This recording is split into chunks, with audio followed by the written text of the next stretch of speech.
The following is a project of our nonprofit newsroom. Support Midcoast Morning and local community-centered journalism today by signing up to be a monthly sustaining donor at chly.ca/donate.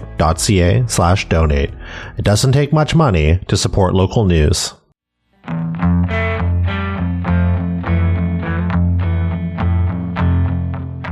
Hello and welcome to Midcoast Morning. I'm Joe Pugh. Today we're using the spoken word to talk about the written word as we continue our look at the year in books. Find out what Canadian author topped the Vancouver Island Regional Library's circulation charts. We'll also hear stories of books that stuck with people this year and get recommendations for the year's best local reads. I headed to the Vancouver Island Regional Library's Harbourfront branch, where I met up with librarian Casey Stepaniuk. Well, for me personally, it was a really good reading year. Joe, you asked me to make a list of my favorite books of the year, and I had a lot of trouble narrowing it down because I just felt like there were a lot of really interesting stuff coming out this year. In terms of the really big books, I think this was the year where everybody was reading Spare by Prince Harry, and we were worried that we were going to get knocked over by all the stacks of copies of Spare that we had in the library. But maybe I'll talk about that a bit in a second. But it actually wasn't the number one checked out book this year, so that's a bit surprising. Oh yeah, let's dive right into it. What was the number one checked out book? Number one for physical books was A World of Curiosities by Louise Penny. I don't know if you're familiar with her. She's a Canadian mystery writer. So that's one of her long-standing. Her mysteries are set in Quebec, right? It's Inspector Gamache, if I'm remembering the character correctly. So that's not a surprise. It's a very popular series, but it's nice to see the Canadian author at the top of the list. And then number two is Spare by Prince Harry. Interestingly enough, I also got the librarian for our e-resources to send me the circs for the circulation. I should circs. Sorry, that's library lingo. The circulation stats for the digital books too. So both the audiobook of Spare was the third most popular, and then the ebook after that. So maybe if we counted all three of those together, it might have been the most popular book. A lot of people were interested in Spare by Prince Harry this year, and again, we have some of the kind of what I'd call usual suspects. So they're sort of like white American guys writing thriller mysteries like Michael Connolly, Ian Rankin, John Grisham. We've actually got two David Baldacci books on the list, and Lee Child. So those guys are always really popular, and whatever their newest title is usually circulating a lot. We've got I can see the list too. I see in the top five, we've got a relatively local author. Gabor Mate? Yes. So that's exciting. There's only a couple nonfiction books on the list, and The Myth of Normal, I think it's just a big topic that people are really interested in right now, like mental health and trauma and stress, and how that kind of like mental health and physical health stuff is, it's all connected. So his books are usually quite popular. Yeah. So looking at the most popular books in circulation at a library, I think most people are used to going to the library and seeing like maybe one or two copies of a book. How does that work when a new book comes out and it's really, really popular? What does the library do? Yeah, that's always kind of a tricky balancing act for us, because we know, for example, like with Spare, there are going to be tons of people interested, but we also know that interest like dies down after a while, right? So we have to kind of balance getting a certain amount of physical copies and digital copies to fulfill the demand, but we also don't want to end up with way too many copies that we don't know what to do with once the interest has died down after a year or two. So it's just kind of a balancing act. And one of the things that we do so we have certain copies that are reserved for people to place holds on, so they'll get that regular 3-week checkout. And then we have what are called our express view copies. So those are copies that are reserved just for someone who comes into a branch and sees it on the shelf. So that's kind of the way that we balance. If people really want quick access to, Spare by Prince Harry or the newest Louise Penny, then they have that kind of chance of getting the express read that's just on the shelf at their branch. But you just have 1 week to read it. So you got to really want to get through the book quickly. Gotcha. So it's not like there are 20 copies of Spare at the library that, after a year are just going to be given away or something? Exactly. Yeah. So we just try to kind of balance that. And so we've talked about some of the most popular books in circulation here at the library. You're a librarian. I understand you're an avid reader yourself. What were some of your favorite books from this year? Okay, so as I said, I had a little trouble narrowing this down, so I'm going to look at my list here of my top 5, and I tried to pick a bunch of kind of different types of of books for all different types of readers.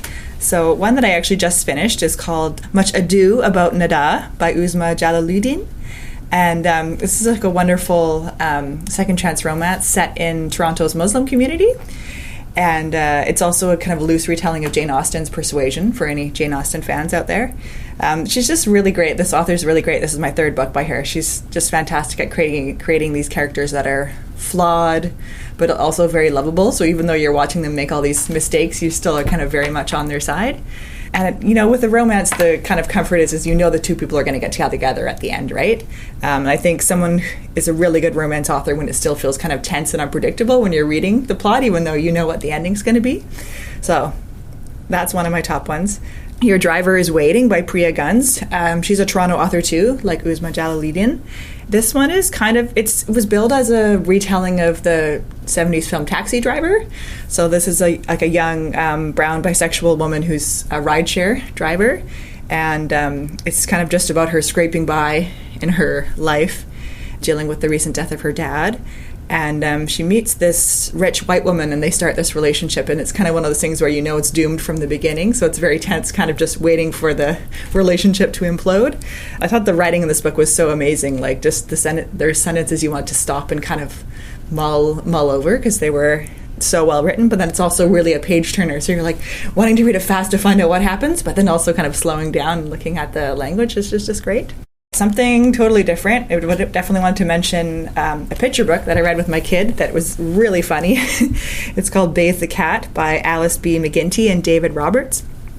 So it's about this family with two dads, 3 kids, and it's a very mischievous orange cat. So they're preparing for a visit from their grandma and they need to clean their house. And they have their little to-do list on the fridge with those like magnetic alphabet. And the cat keeps messing around the tasks on the fridge. So it results in the dad saying like, okay, someone needs to mop the baby and vacuum the cat and scrub the fishes. The illustrations are also really amazing. So my kid really loves it. I wanted to make sure I mentioned a book that is recommended by a toddler too. So if you're looking for a great funny picture book, I definitely recommend. How do you, as a librarian, how do you choose what books you're going to read? Oh, I mean, the same as some of our patrons. Like, I see the new books coming in, I see it on the shelf, and I think, oh, that one looks good. I like the cover of that one. I'm also just a big kind of online reader. I like to read book lists and from all sorts of different sources. And luckily, because I'm a librarian, I get emails and stuff from publishers and authors telling me about their new books. So I have a little kind of an inside scoop there. Was there a book maybe this year that you just picked up and thought, whatever, I'll give this a try, and then it was, this is one of my favorite books of this year? Yeah. It's called Hijab Butch Blues by Lamia H. It's a memoir by a Muslim author, a queer Muslim author. I'm not Muslim. I don't really know much about that faith, and it's a book, a kind of non-linear essays about their life growing up as a Muslim, and the book is structured actually by the different prophets' stories in the Quran. So that's something that I never would have thought I kind of would be interested in. It's something totally unfamiliar to me, and I was just so surprised by how much I connected with the book and how just fascinated I was by these really unexpected connections that the author made between their life and the stories in the Quran. So I think it's one of those books where I read it and it's like a new book, and I think like, wow, this is like kind of a classic. It feels like a classic already, even though it just came out. You're listening to Midcoast Morning. We're continuing our look at books in 2023. We'll hear more from Casey Stepaniuk a little later on today's program. I also had a chance to visit Well Read Books, the social enterprise of Literacy Central Vancouver Island. While I was there, I heard about an impactful read. My name is Alexia. I work at Well Read Books. I'm a part-timer here, bookseller, called myself. A book that I read this year, I've read many, but the latest read, I didn't necessarily like, but it really struck me. It was a book called Wave Walker, and it's a story of a family that sets out from England to sail Cook's third journey, which is backwards, against the winds, not with the weather. They're supposed to be gone 2.5 years. The author is a 7-year-old girl when they leave, and 10 years later, they're still sailing around the South Pacific with these appalling parents who do not support her education and kind of expose her and her younger brother to all sorts of things that children really should not be exposed to. She is amazingly persistent and gets herself into Oxford and manages to complete university. So it's partly an adventure story because it's about their actual adventure sailing. She's really badly hurt in a bad storm in the Indian Ocean, and it's only because her father is competent with a compass that he can hit one of the 2 small islands, which are the only land in that whole piece of the southern Indian Ocean, because she has a concussion and a huge hematoma on her head, and there is actually a physician on that island that can treat her. So it's sailing adventure, it's big seas, it's taking people on, but really it's her personal story about surviving in what is a really almost a toxic environment, certainly with parents who do not support her educational yearnings at all. She's desperate to go to school. They won't let her stay behind in Australia and go to school. Anyway, it's an interesting, gripping read. I scooted through it in a weekend, and it's a pretty sizable book just because I kept wanting to see what was going to happen to her next. So that's the kind of most recent and outstanding thing that I read this year. What stuck with you about it? Well, I think it was the young girls who then becomes a young woman's persistence in her faith in herself and her real longing to have education in the face of absolutely no support or assistance from her parents. Her father was a teacher. When they set out on this voyage, he left a teaching position. So one would kind of assume that he would value education, but he supported her not at all. Her mother ostensibly was homeschooling her, but again, no support. They wouldn't make a place for her to work. They wouldn't make time for her to work. And then later on, when they landed in places where she could actually go to school, which she got to do briefly a couple of times, they wouldn't let her stay behind. They insisted she come back onto the boat and crew. That just, in the face of all of that, she still persisted. She got herself through her exams, which are fairly, get yourself into Oxford. It's not like you kind of breeze in. And she would have to make sure that they were landed in a spot where she could sit the exams to get in. I mean, she was very persistent and really held on to that dream. So that's what really stuck with me. That and how impossible her parents were. They were appalling. You get to go through all of that in just a weekend. In just a weekend, that's right, which is the beauty of books, right? They catapult you into all kinds of places. You meet all kinds of people that would never be part of your regular life. That's the gift of books. I think they give you the world. They open the world to you. Yeah, which is persistent readers know that and keep on reading to find that. When we come back on Midcoast Morning, we'll continue our wrap-up of 2023 in books. Midcoast Morning is made possible by the Community Radio Fund of Canada's Radio Meters program and listeners like you. Support Midcoast Morning and CHLY's nonprofit newsroom today by becoming a sustaining donor at chly.ca/donate. Local news can't survive without your support.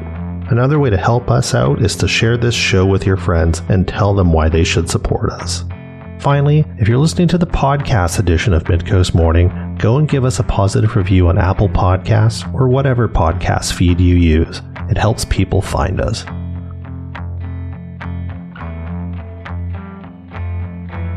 Today on Midcoast Morning, we're wrapping up the year that was in books. I asked Literacy Central Vancouver Island's Aimee Chalifoux about the titles that have stuck with her this year. Tansei Natigasan Aimee Chalifoux. I just said hello. My name is Aimee Chalifoux. I live and reside on Nanaimo territory. I've been here since I was 7 years old, which I'm not going to tell you how long ago it was because it was a very long time ago. But I love it here. And I'm the Indigenous Literacy Coordinator here at Literacy Central Vancouver Island. And I love books. That's one of the reasons I'm here and why I love this place so much. And I actually am in the middle of reading for about the 5th time. One of my former youth that I worked with up north has published her 2nd book, and it's made the bestsellers list. Her first book was called In My Own Moccasins, and the second one is called Becoming a Matriarch. So I've listened to, I think I'm on my 6th time reading it. I have it on Audible. I purchased it on there. I get headaches if I read paperbacks for too long, which I miss because there's nothing like holding the book and smelling the pages. But can you tell me a little bit about some of the work you do here with literacy and maybe the impact you've seen books and the written word make on people this year? Yeah, absolutely. So I do everything from match one-on-one learners, which isn't the most popular. People seem to prefer doing workshops, and they also like doing online stuff. So we've done lots of workshops with online with youth and with adults. What else have we done? We put together a language revitalization program, and this year we have 4 languages. We initially had Cree, Hulkaminam, and Ojibwe, and I worked with fluent speakers to go through the cards and approve them that that the words were right. We've done numbers 1 through 10, basic phrases, kinship, and animals. And we've just recently this year added Inuit cards as well, because I'm working with 2 dads that have Inuit children, and there is an Inuit community here, so we're trying to reach out and help make sure that everybody has access to language. So like books, I have a bit of funding where I'm able to give people access to books that are from their culture, from their background, and sometimes even have their own language in it. I actually have some books that are written, it's all stories, and it's all Inuit-based stories. So on one side of the page, it's in Inuit, and on the other, it's translated into English.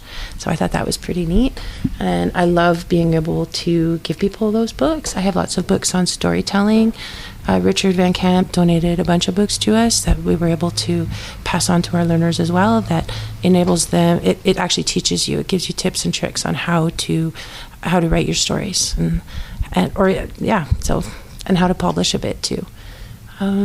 We also provide access to cultural items, so like medicines, roots, teas, sweetgrass and sage, tobacco, all those kinds of things, feathers that people use for smudging ceremonies.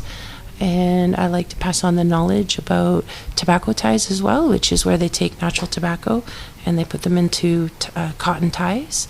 And they are used for everything from grieving, like parts of rituals for grieving, as well as protection. So sometimes people just like to carry them in their pockets. What else can I think of? What else have we done? We've done so much this year. You were talking off the beginning, or off the top, about something you read that's maybe made an impact on you. Has there been maybe a moment you've seen this year, someone you're working with, either reading something, it doesn't have to be a book, but maybe it could be, has really made an impact that stuck with you? Many. I'll try to narrow it down. There's a magazine called Resilient Roots that comes out every year, and one of our learners, who was also part of those workshops, ended up doing his practicum here, became a volunteer. They published 5 of his poems, and that was... I can't even really put that one into words how proud I was. And he's an amazing writer, so reading it and seeing it in this beautiful glossy magazine was just something else. He was also published in Literacy Central, has a magazine as well called The Place, and I think everybody in there has either been a volunteer, worked here, or a learner. So to just see people that get the chance to put their stuff out there and have it seen in this beautiful format. What I'd like to say about the Indigenous program is to just pop in and have a conversation. I'm here. I try to be here a little bit each day. I do work remote sometimes as well, but my email is... it's a tough one. I'd have to spell it. It's wahkotowin@lcvi.ca, WAHKOHTOWIN, or call the bookstore, or call Literacy, 250-754-8988. We're having a New Year's Eve day. We start at 3 o'clock, and we're going to go till somewhere between 5 and 7 to see, depending on how much fun people are having. And we're going to be doing some knitting. We're doing some Indigenous beading. We're doing we're going to learn, well, actually, last month, our first event, we learned how to make weed cedar roses.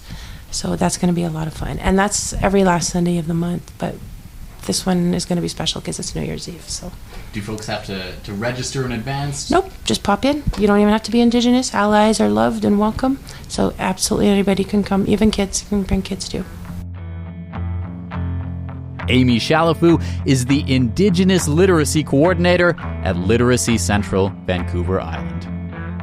Books can transport us to other worlds, but they can also teach us more about the place we live. I asked Casey Stepaniuk of the Vancouver Island Regional Library about some of the year's best local books. I got some recommendations actually from fellow library workers for some local reads.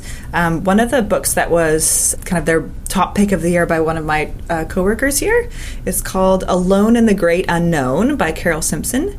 And it's a memoir. So the author lives on Vancouver Island right now, but the memoir is set in northern BC at a remote fishing village. And this woman from the States moves there with her husband to kind of, it's their dream to kind of live in this remote place and run this fishing lodge. And then her husband dies unexpectedly, and she has to decide whether she's going to stay and run the lodge by herself, which is quite a huge undertaking. So it's kind of an inspiring story of her getting over setbacks. And there's apparently lots of fun stories in there too about her interactions with local wildlife. My coworker Mary here really recommends that book as a local read. I wanted to also mention there's a couple exciting books coming out that came out this year by Haida artists, or I should say artists and authors. Michael Nicole Yagulanes, who has kind of this trademark Haida manga style. So he's got his latest Haida manga book that came out this year. The style is kind of a hybrid between like traditional Haida art and Japanese manga. And this book is about kind of early colonization history and early contact between Indigenous and Haida peoples. So definitely wanted to mention that. The title is called Jaj. I'm not sure if I'm saying that right. It's J-A-J. And it was the nickname of a German museum worker who, quote-unquote, collected Haida specimens. And then another book by Haida author, Haiwa's Question, What is Reconciliation? One of my coworkers up in Haida Gwaii really recommended this book. It's a junior nonfiction book, so aimed at kids, but, something that I think anyone, people of any age could learn from. And it's about reconciliation, as you can tell in the title. The authors are fantastic people, according to my coworker up there, Haida Gwaii. They're big supporters of the library and are always in the library there all the time. So that was like a recommendation from up in Haida Gwaii, our most northern branch. So the books that we're talking about right now, the books that we've talked about so far today, can people find all of these at the Vancouver Island Regional Library? Of course, yes. Depending on availability, but in physical and digital formats as well. So ebooks, digital audiobooks.